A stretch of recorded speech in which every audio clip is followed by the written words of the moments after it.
తీర్థయాత్ర కార్యక్రమానికి స్వాగతం. మన దేశంలో గ్రామ గ్రామాన కనిపించే ఆరాధ్య దైవం ఆంజనేయ స్వామి. దేశంలో ఏ మూలకు వెళ్ళినా కనిపించే ఆలయాలలో ఆంజనేయ స్వామి ఆలయాలే అధికంగా ఉంటాయనడం అతిశయోక్తి కాదు. ఆంధ్ర రాష్ట్రంలోని ఆంజనేయ స్వామి ఆలయాలలో చాలా ప్రాచీనమైనవి, విలక్షణమైనవి కూడా ఉన్నాయి. ఎన్నో విశిష్టతల సమాహారంగా ఉన్న ఆ పవిత్ర క్షేత్ర దర్శనం నేటి తీర్థయాత్రలో వీక్షిద్దాం.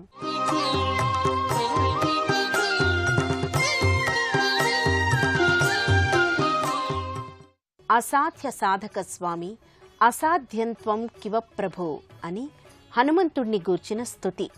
ఇది అక్షర సత్యం.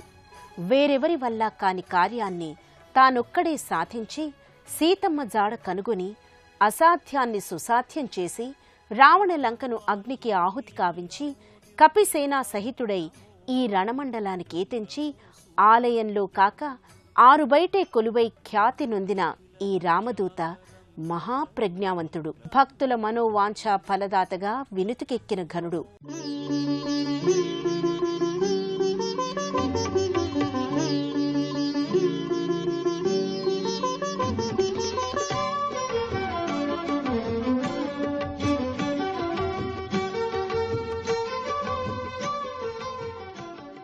సీతాన్వేషణానంతరం తన కపిసేనతో హనుమంతుడు ఈ రణమండలంలో విడిది చేయగా అదను చూసి రాక్షసులు ముట్టడి చేయ వారిని తన పదఘట్టనలతో కట్టడి చేసి ముష్టి ఘాతాల మట్టుబెట్టాట. అందుకే ఈ ప్రదేశం రణమండలంగా ప్రసిద్ధి నొందింది. దానికి తార్కాణంగా స్వామివారి పాదాల క్రింద నలుగుతున్న ఓ రాక్షసుణ్ణి కూడా మనమిక్కడ చూడవచ్చు. మధ్వ పరంపరలోని విశేష గురువులు శ్రీ వ్యాస తీర్థుల వారు ముఖ్య ప్రాణదేవురని ప్రతిష్ఠించిన ఈ 12 అడుగుల విగ్రహం స్వామి రణసన్నద్ధుడై నిలిచిన రీతిగా ఉంటుంది. సింధూర లేపనంతో కూడి రజత కవచం, గద, నేత్రాలు మరియు త్రిచూర్ల శోభితుడై రుద్రాక్షలు ధరించిన స్వామి మనోహరంగా దర్శనమిస్తాడు. అందరికీ అండగా ఉన్న స్వామి ఆరుబయటే ఉండడం జీర్ణించుకోలేని భక్తులెందరో స్వామివారికి సుందర ఆలయం ఒకటి నిర్మింప అనేక శతాబ్దాలుగా విఫలయత్నాలు చేశారట. ఆరుబయటే ఉండాలని ఆ ఈశ్వరాంశ సంభూతిని నిర్ణయమైతే ఇక ఆ నిర్ణయానికి తిరిగేది. సముద్రపు ఇసుకను సప్తపుణ్య తీర్థాల జలంతో తడిపి కేవలం ఒకే ఒక్క రోజులో తనకు ఆలయం నిర్మించాలని ఆదేశించారట స్వామివారు. అది ఆ అంజనీపుత్రుడికే సాధ్యం కాని ఇతరులతో అయ్యే పనేనా? అందుకే స్వామివారలా ఆనందంగా ఆరుబయటే ఉండిపోయారు. ఆంజనేయుడి అభిమతానికి తల ఉంచి భక్తులు ఆరుబయట మూల విరాట్టుకి ఉత్సవమూర్తికి కూడా ఒకే విధంగా పూజాధికాలు నిర్వహిస్తారు. ఈ ఉత్సవమూర్తికి మూల విగ్రహ సమీపంలోనే ఒక అందమైన మంటపాన్ని నిర్మించారు. దాని గోడలపై రామత్రేయ సహితంగా దశావతారాలు, రామ పట్టాభిషేక దృశ్యం, ఆంజనేయ స్వామివారిని వర్ణ చిత్రాలుగా కనువిందు గొలుపునటుల చిత్రించారు. గమనించగా ఈ చిత్రాలలో బుద్ధ దేవుడికి స్థానం కల్పించకపోగా విడిగా రాణా ప్రతాపుని చిత్రించడం చిత్రాతి చిత్రం.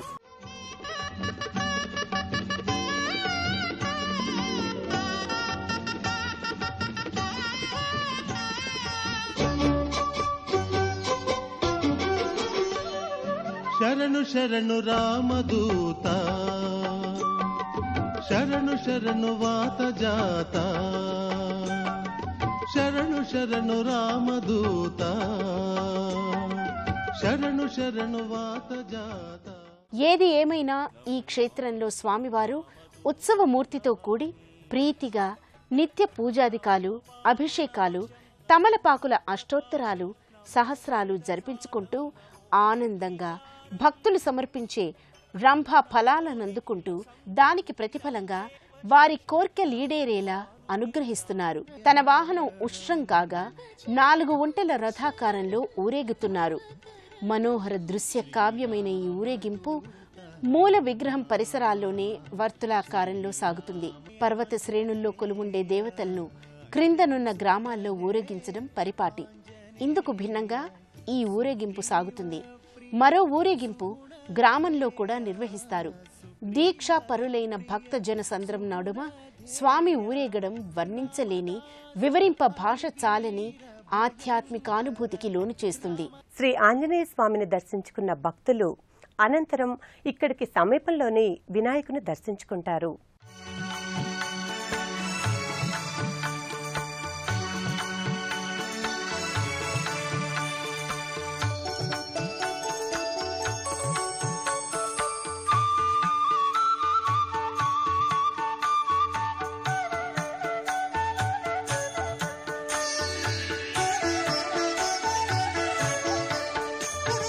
నాయకం వినాయకం సచ్చిదానందదాయకం నాయకం వినాయకం సచ్చిదానందదాయకం.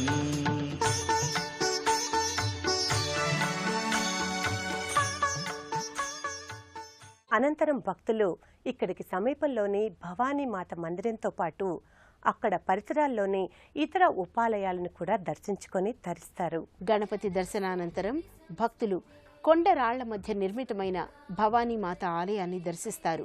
గండశిలల మధ్యనున్న సందుల గుండా కష్టాన్ని కూర్చి వెడితేనే కాని ఈ అమ్మవారి దర్శనం ప్రాప్తించదు.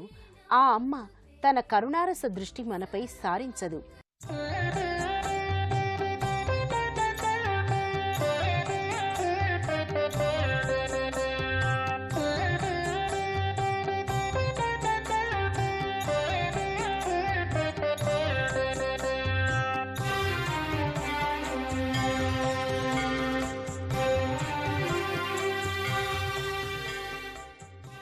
కేవలం 3-4 అడుగుల ఎత్తు మాత్రమే ఉన్న ఈ మందిర పైభాగాన సింహ ప్రతిమలు, ఓ చిన్న గుమ్మటం కనిపిస్తాయి.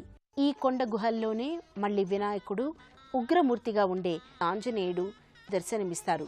జయ జయ జయ జయ జయ శ్రీ హనుమా, జయ జయ జయ జయ ప్రభుదయ గనుమా, జయ జయ జయ జయ జయ శ్రీ హనుమా, జయ జయ జయ జయ ప్రభుదయ గనుమా, జగదభివందన జ్యోతలు గొనుమా, జగదభివందన జ్యోతలు గొనుమా, జయ హే శ్రీమన్హనుమా.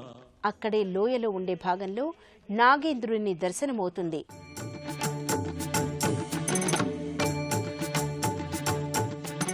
శ్రీయాంజనేయం ప్రసన్నాంజనేయం ప్రభాదివ్యకాయం ప్రకీర్తిప్రదాయం భజే వాయుపుత్రం భజే బాలగాత్రం భజేహం పవిత్రం భజే సూర్యమిత్రం భజే రుద్రరూపం భజే బ్రహ్మదేవం వటంచుం ప్రభాతంబు సాయంత్రమీ నామ సంకీర్తనల్ చేసి నీ రూపు వర్ణించి నీ మీదనే దండకం ఒక్కటించేయను హించి నీ మూర్తి నింగాచి నీ సుందరం వెంచి నీగా సదా సుందరై రామభక్తుండనై నిన్నునే కొల్చె.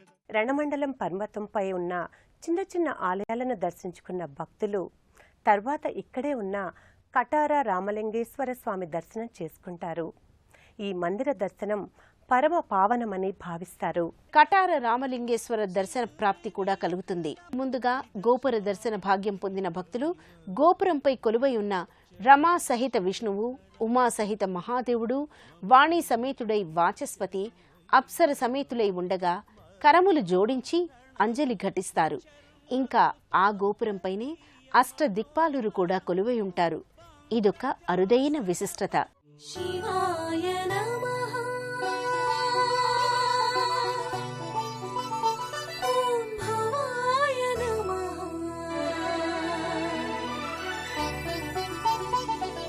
శివాయ నమః. ఓం భవాయ నమః. రుద్రాయ నమః. ఓం ఉగ్రాయ నమః. శ్మశాన సంచార భైరాగి పిశాచ. అరుదుగా ఉండే లింగాకారంలో ఉన్న మీసాల రామలింగేశ్వరుని అనుగ్రహం పొందిన పిదప ముందుకు సాగి భక్తులు అయ్యప్ప ఆలయానికి చేరుకుంటారు.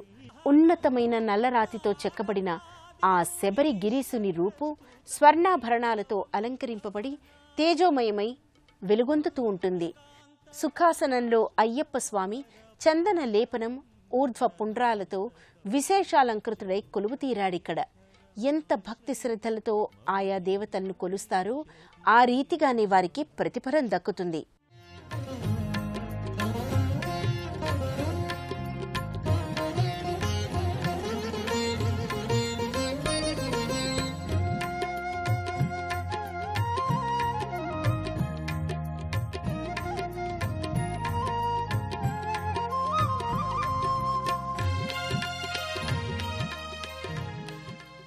కర్నూలు జిల్లా ఆదోని సమీపంలోని ఈ రణమండలంలో ఉన్న ఈ హనుమదాలయం ఎన్నో విశిష్టతల సమాహారం. ఈ ఆలయం చిన్న కొండపై వెలసి ఉన్నది.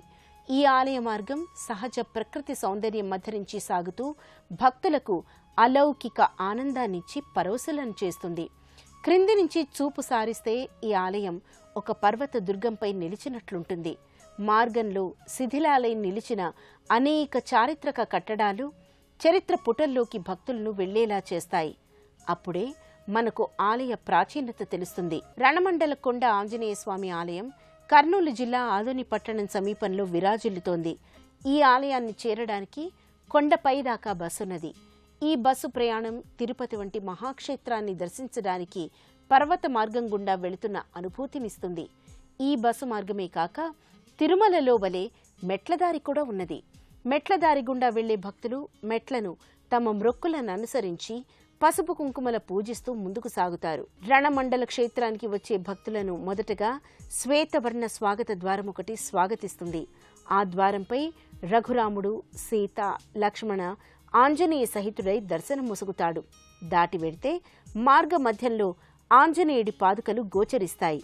భక్తులు వీటికి ప్రణతులు చెల్లించుకుంటారు. ఎత్తైన పీఠంపై ఈ స్వామి పాదాలు భక్తులను ఆధ్యాత్మిక లోకంలో విహరింపచేస్తాయి. అనేక మందిరాలకు నిలవైన రణమండల క్షేత్ర దర్శనం చేసుకున్నాం కదా. భక్తవరదుడు, భక్త సులభుడు, మనోవాంఛ ఫలదాత అయిన ఆంజనేయసుతుని కరుణా కటాక్ష వీక్షణాల పరంపర మీపై ప్రసరించాలని కోరుకుంటూ మరో ఆలయ దర్శనం చేసుకుందాం.